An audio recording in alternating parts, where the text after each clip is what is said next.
This is Syed school of life. آج کی کہانی ایک لہر کی کہانی ہے، نہیں شاید یہ میری، آپ کی اور ہم سب کی کہانی ہے۔ ایک دن ایک چھوٹی لہر سمندر کے ساتھ اٹکیلیاں کر رہی تھی۔ زبردست سما تھا، وہ تازہ ہوا اور سمندر سے لطف اندوز ہو رہی تھی۔ دوسری لہروں کے ساتھ آگے بڑھتی جا رہی تھی اور اس کو ایسا محسوس ہو رہا تھا یہ سب کچھ ایسا ہی چلتا رہے گا۔ وہ سمندر پر سوار رہتی، کبھی تھمتی تھکتی نہ تھی، یہاں تک کہ ایک دن اس کے سامنے وہ منظر آ گیا جو کبھی اس نے پہلے نہ دیکھا تھا۔ اس نے ساحل کی طرح کی کوئی چیز دیکھی، اس نے ساحلی پٹی دیکھی، اس نے دیکھا اس سے اگلی لہریں باری باری ساحل سے ٹکرا رہی ہیں۔ ہماری دوست چھوٹی لہر ڈر گئی، اس کے منہ سے بے ساختہ اوہ مائی گاڈ کے الفاظ نکلے۔ یہ تو بہت خوفناک ہے، یہ میرے ساتھ کیا ہونے جا رہا ہے؟ اس نے دائیں بائیں نکلنے کی کوشش کی لیکن ناممکن۔ وہ بے رحمانہ رفتار کے ساتھ ساحل کی طرف بڑھ رہی تھی۔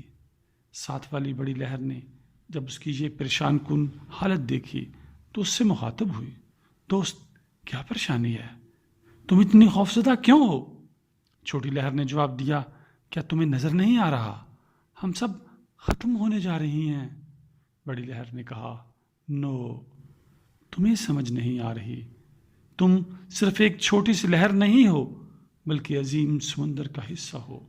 سمندر تم سے ہے، تم ختم نہیں ہو سکتی، تم ہمیشہ رہو گی، خواہ کچھ بھی ہو جائے، ڈرو نہیں۔ چھوٹی لہر کو بات فوراً سمجھ میں آ گئی، وہ اب خوفزدہ نہ تھی۔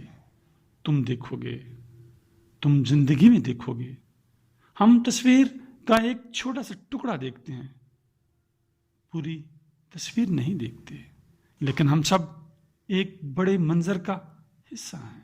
اس لیے ڈرے نہیں، جو آپ چاہتے ہیں اس کے لیے قدم اٹھائیں، زندگی کے لیے حوصلہ پیدا کریں، خواہ کچھ بھی ہو جائے، یہ یاد رکھیں بالآخر سب ٹھیک ہو جائے گا انشاءاللہ۔ اس لیے اپنی زندگی کا ایک لمحہ بھی ضائع نہ کریں، آگے بڑھیں، آپ کر سکتے ہیں، آپ کامیاب ہوں گے چھوٹی لہر کی طرح۔